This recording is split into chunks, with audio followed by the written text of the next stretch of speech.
Mike Wolf a bâti un empire à partir d'objets que la plupart des gens traversaient sans même y jeter un regard.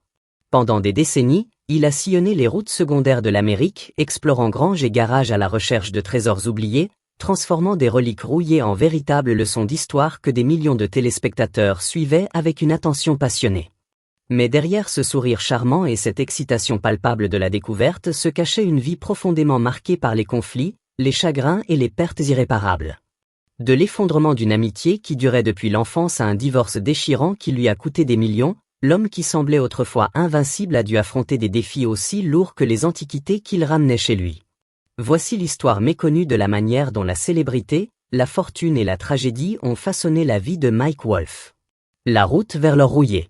Mike Wolf est né le 11 juin 1964 à Joliet, dans l'Illinois.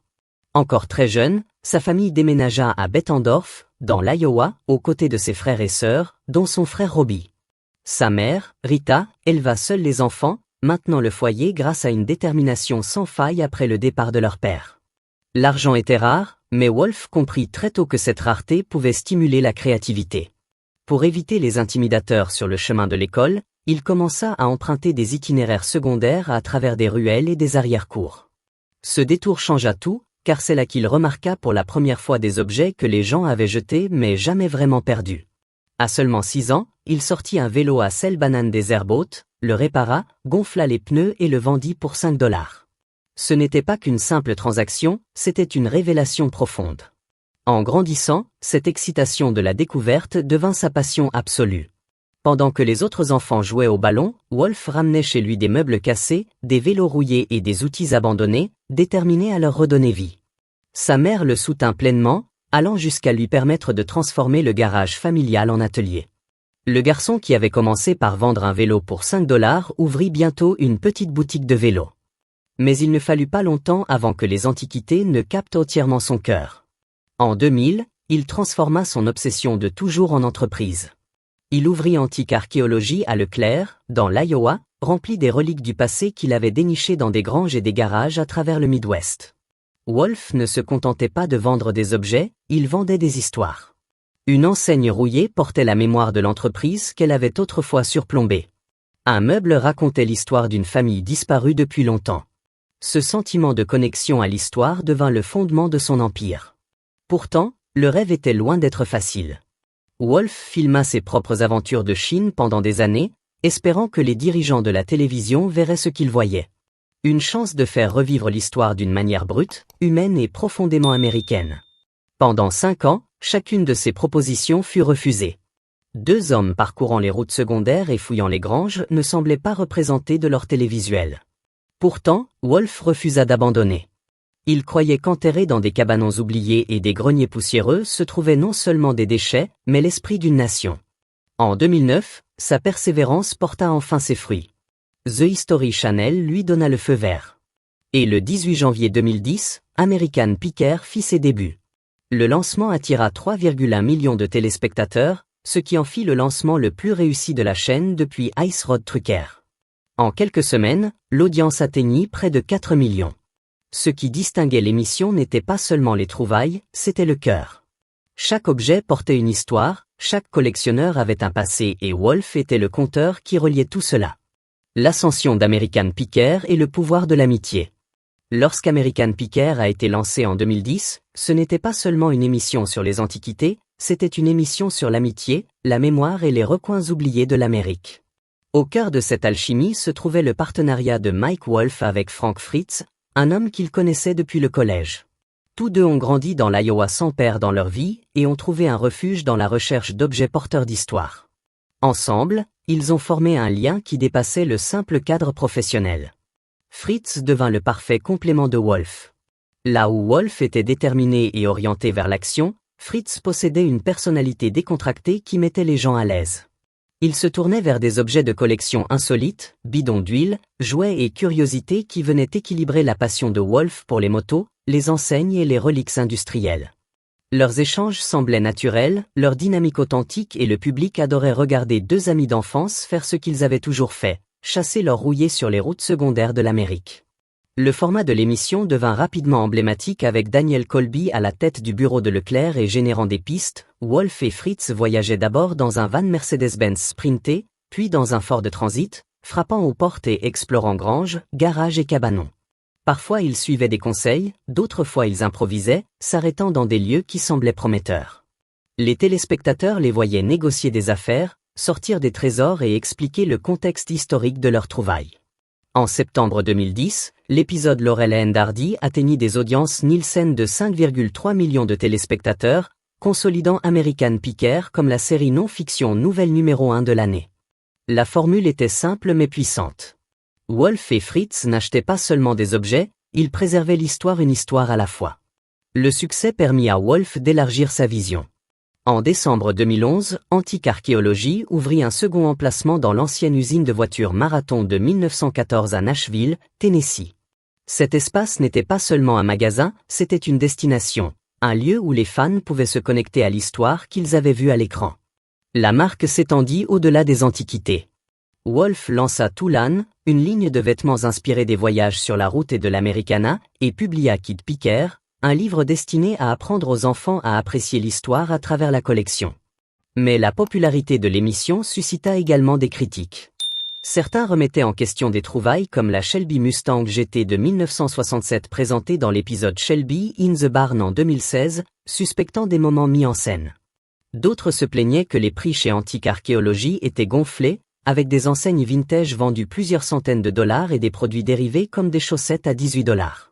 Wolf affirmait que le travail était authentique, mais la télé-réalité marche toujours sur une ligne fine entre narration et mise en scène.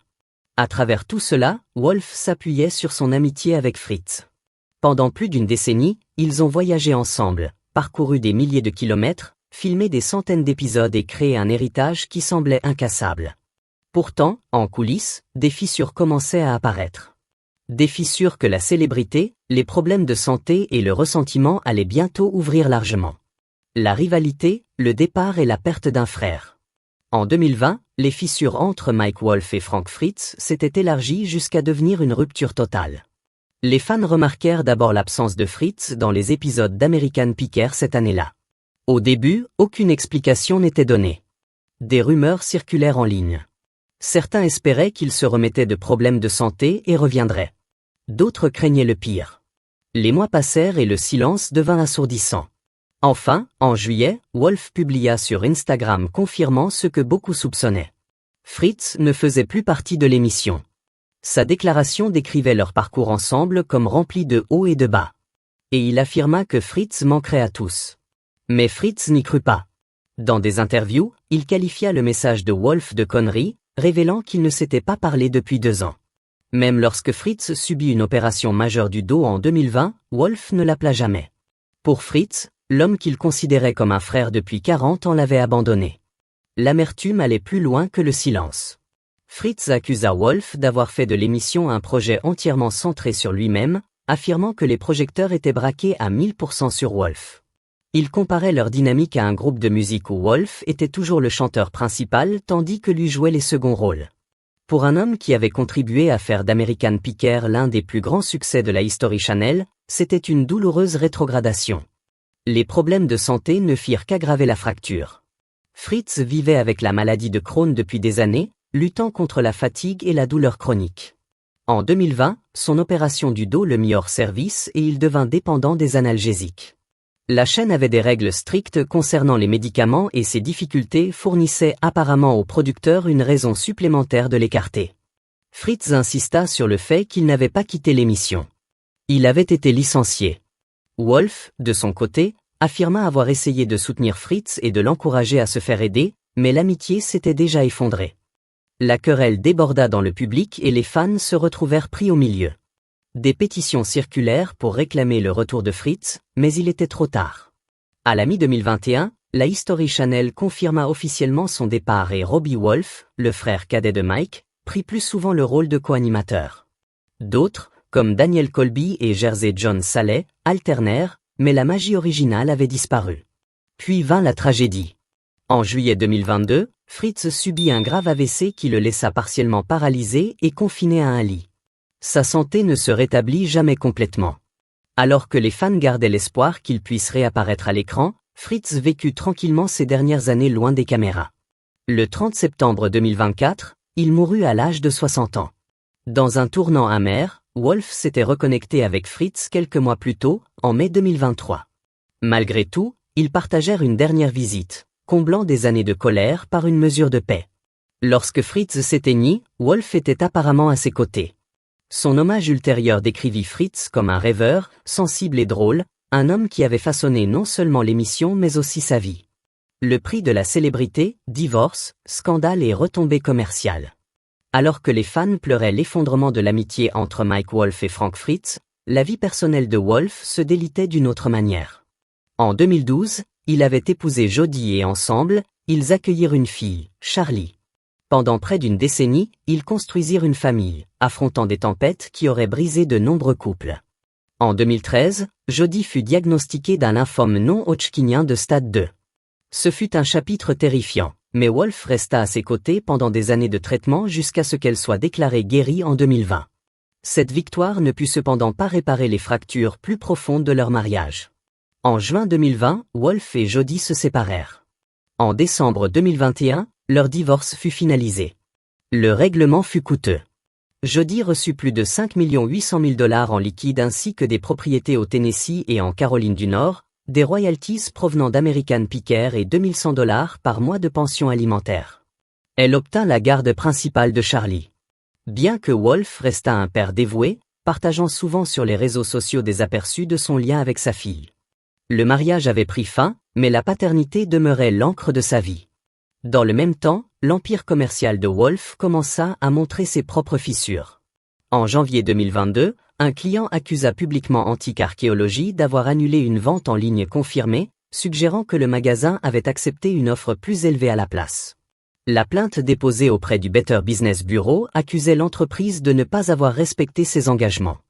La boutique répondit qu'un dysfonctionnement technique avait permis à 2 personnes d'acheter le même article en quelques heures et que la deuxième commande avait dû être remboursée. Bien que plausible, cette explication fit peu pour apaiser les critiques, dont beaucoup se plaignaient depuis longtemps des prix élevés du magasin. De simples enseignes vintage vendues à 900 $ et des chaussettes à 18 $ alimentaient la perception selon laquelle l'amour de l'histoire de Wolf avait été éclipsé par le profit. Même l'émission elle-même faisait face au scepticisme. L'épisode très discuté de 2016, Shelby in the Barn, présentant la découverte miraculeuse d'une Shelby Mustang GT5 Sense de 1967, suscita un débat sans fin en ligne. Les fans se demandaient comment une voiture si rare pouvait apparaître si parfaitement à l'écran. La scène était-elle mise en scène? Le prix était-il gonflé? Pour certains, cela confirmait leurs soupçons selon lesquels la télé-réalité était plus scénarisée que réelle. Pour d'autres, ce n'était qu'une partie du divertissement. En dehors de ces affaires, les efforts de Wolf pour restaurer et investir dans des villes historiques provoquèrent un autre type de retour de bâton à Columbia, Tennessee, où il avait acheté plusieurs propriétés, dont une concession Chevrolet restaurée de 1947 et la maison d'une autre boutique Tulane. Les critiques l'accusèrent d'avoir fait grimper les prix de l'immobilier et d'avoir chassé les habitants lorsque des plans pour un développement de condos de 83 millions de $ apparurent.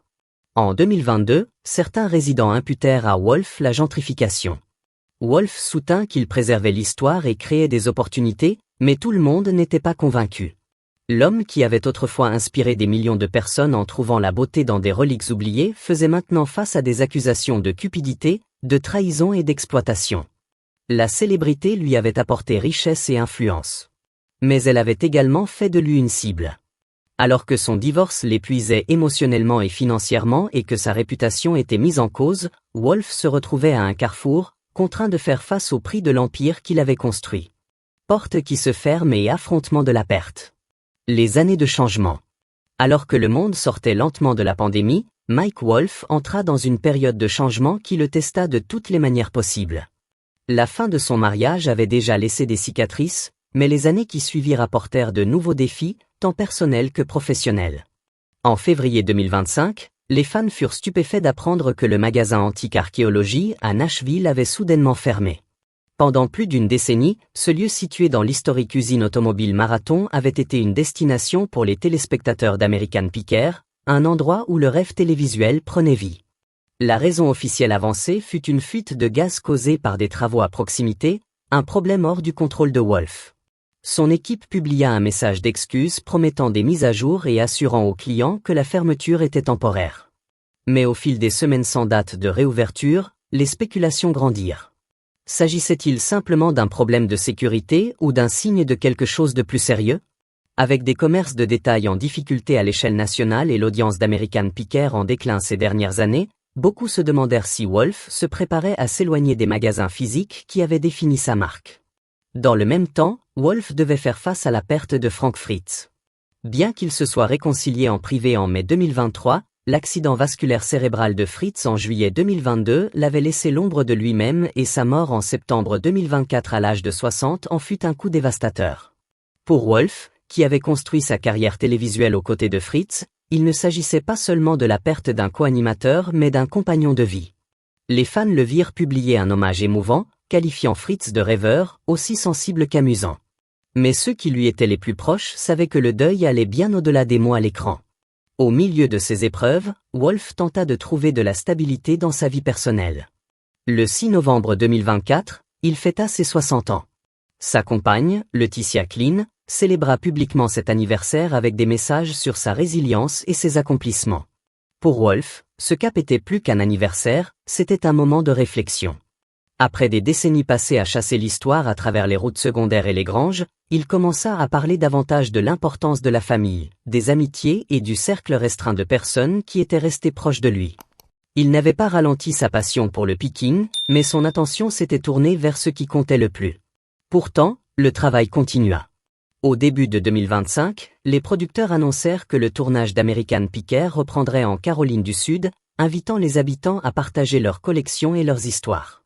C'était un effort pour redonner vie à une émission qui perdait des téléspectateurs mais conservait encore une base de fans fidèles. Pour Wolf, c'était la preuve que malgré les revers, il n'était pas terminé. Le garçon qui avait autrefois vendu un vélo à 5 $ était toujours sur la route, toujours à la recherche de trésors et toujours déterminé à préserver l'histoire, bien que désormais avec le poids de décennies derrière lui. Héritage, moto et l'homme derrière le mythe. Au-delà de l'émission, Mike Wolf a toujours été bien plus qu'un animateur de télé-réalité. C'est un homme animé par le besoin de préserver l'histoire, non seulement à travers les antiquités, mais aussi par les bâtiments, les communautés et même les motos. Dès le départ, sa vision allait bien au-delà des audiences télévisées ou des profits des magasins. L'un de ses projets les plus fiers fut son partenariat avec le National Trust for Historic Preservation où il soutint la campagne 10 Place Matters. Plutôt que de laisser disparaître les monuments historiques, Wolf investit son temps et son argent pour les restaurer. À Columbia dans le Tennessee, il acheta une concession Chevy abandonnée depuis longtemps datant de 1947 et la fit renaître avec soin, conservant le caractère original tout en lui donnant une nouvelle vie comme espace commercial. Il lança l'initiative Nashville's Big Backyard visant à revitaliser les petites villes de l'Alabama et du Tennessee en attirant touristes, télétravailleurs et nouvelles entreprises. Pour Wolf, sauver l'histoire n'était pas seulement une question d'objet, c'était sauver les lieux où des histoires avaient été vécues. Pourtant, sa plus grande passion personnelle a toujours été les motos. À 16 ans, il acheta secrètement sa première moto, déclenchant une histoire d'amour qui ne s'éteindrait jamais. Au fil des années, il amassa une collection de plus de 130 motos anciennes, certains modèles datant du début des années 1900. Contrairement à beaucoup de collectionneurs qui restaurent les machines jusqu'à ce qu'elles brillent, Wolf préférait les garder dans leur état d'origine. Chaque rayure, bosse et trace de rouille racontait une histoire et il croyait que ces histoires méritaient de rester visibles. Il ne se contentait pas de les exposer. Il les conduisait, entreprenant de longs voyages à travers le pays pour rencontrer d'autres passionnés partageant sa dévotion. En janvier 2025, il fit les gros titres en décidant de mettre aux enchères 62 motos de sa collection chez Mecom Auction à Las Vegas. Ce n'était pas un retrait mais un changement de focus.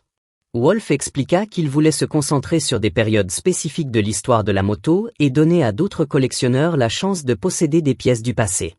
Pour lui, ces motos étaient bien plus que des machines. Elles étaient des conteuses, chacune capturant un moment où l'innovation et l'aventure régnaient sur la route ouverte. À travers tout cela, son message était resté constant. L'histoire compte, qu'il s'agisse d'un panneau rouillé, d'une grange abandonnée ou d'une Harley-Davidson centenaire. Chaque relique a du sens. Wolf a passé sa vie à chercher ses significations, à les partager avec le public et à enseigner aux générations futures que la valeur ne se mesure pas toujours en dollars. Mais les années ont laissé des traces. Les querelles, le divorce, les fermetures de magasins, les controverses. Tout cela a remodelé l'homme que les téléspectateurs ont rencontré en 2010. Il n'est plus seulement le piqueur enthousiaste avec une camionnette pleine de trésors. C'est un survivant des tempêtes personnelles et professionnelles. Un homme qui a payé cher pour la vie qu'il a construite, mais qui continue à poursuivre la route devant lui. Le parcours de Mike Wolfe a été rempli de triomphes, de chagrins et de pertes qui l'ont changé à jamais.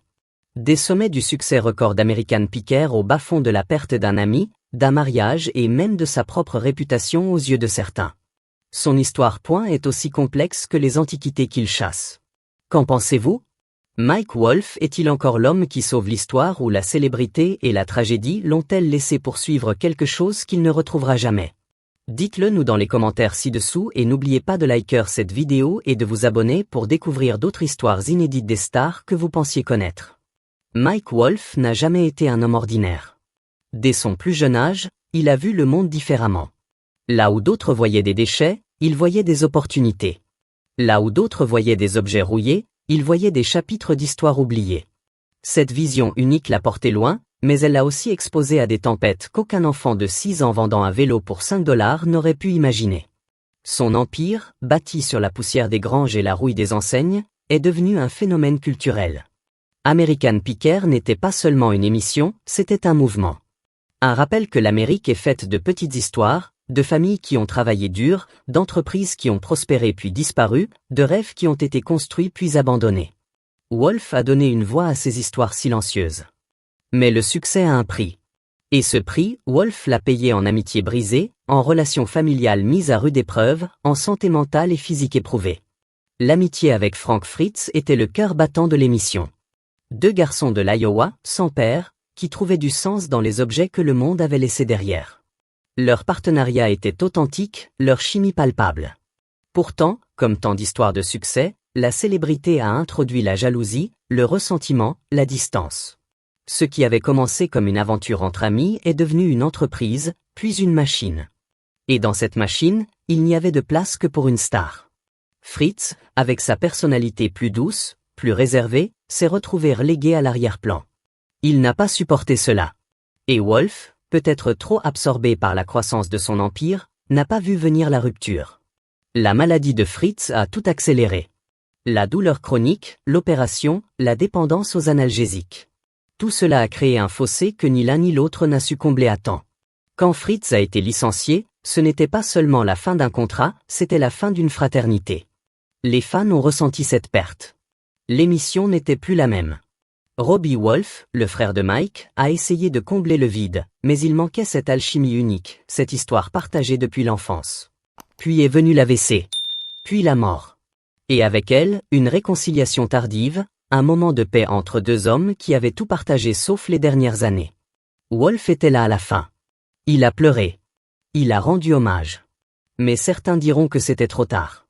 Le divorce avec Jody a été tout aussi dévastateur. Ils avaient traversé le cancer ensemble. Ils avaient construit une famille. Charlie était leur lumière. Mais le succès, les voyages constants, la pression de l'empire, tout cela a érodé le mariage. Le règlement financier a été brutal.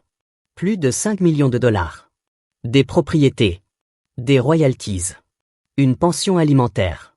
Wolfe n'a jamais contesté. Il a signé. Il a continué.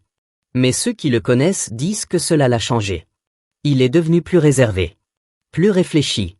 Moins le showman joyeux des premières saisons. Les scandales commerciaux n'ont rien arrangé. Les prix élevés d'antique archéologie. Les accusations de mise en scène. Les plaintes de clients. La fermeture du magasin de Nashville. Tout cela a alimenté une narrative selon laquelle Wolfe avait perdu son âme. Qu'il était passé de chasseur d'histoire à profiteur. Il a répondu. Il a expliqué. Il a continué à restaurer des bâtiments, à investir dans des communautés, à préserver ce qu'il pouvait. Mais la perception publique est dure à changer. Une fois que le doute s'installe, il est difficile de le déloger. Pourtant, Wolfe n'a jamais arrêté. À 60 ans, il roule encore. Il cherche encore. Il collectionne encore. Sa passion pour les motos est peut-être le dernier bastion de pureté dans sa vie. Ces machines, avec leurs bosses et leurs rayures, sont comme lui. Usées par le temps, mais toujours en mouvement. toujours prête pour la prochaine route. Quand il a mis 62 motos aux enchères, ce n'était pas une retraite. C'était une curation. Il garde les pièces qui comptent. Il laisse partir celles qui doivent vivre ailleurs. Comme il l'a toujours fait. L'héritage de Mike Wolfe est complexe. Il a inspiré des millions de personnes à regarder différemment les objets qui les entourent. Il a sauvé des milliers d'histoires de l'oubli. Il a revitalisé des villes. Il a construit un empire. Mais il a aussi perdu un frère d'âme. Il a divorcé. Il a été accusé de cupidité. Il a fermé des magasins. Il a vieilli sous les projecteurs. Il n'est plus le jeune homme qui réparait des vélos dans le garage de sa mère. Il est un survivant. Un homme qui a vu le meilleur et le pire de ce que la célébrité peut offrir. Et pourtant, il continue. Parce que pour Mike Wolfe, Standling n'a jamais été une option. La route est longue. Les granges sont encore pleines. Les histoires attendent encore d'être racontées. Et tant qu'il y aura une route secondaire à explorer, il sera là. Avec son van. Avec son frère. Avec Daniel. Avec les fans. Avec les souvenirs de Frank. Avec Charlie. Avec Laetitia. Avec les motos. Avec l'histoire. C'est ça, Mike Wolfe. Pas juste un piqueur. Pas juste une star.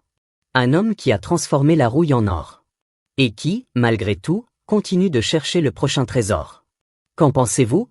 Mike Wolfe est-il encore l'homme qui sauve l'histoire ou la célébrité et la tragédie l'ont-elles laissé poursuivre quelque chose qu'il ne retrouvera jamais? Dites-le nous dans les commentaires ci-dessous et n'oubliez pas de liker cette vidéo et de vous abonner pour découvrir d'autres histoires inédites des stars que vous pensiez connaître.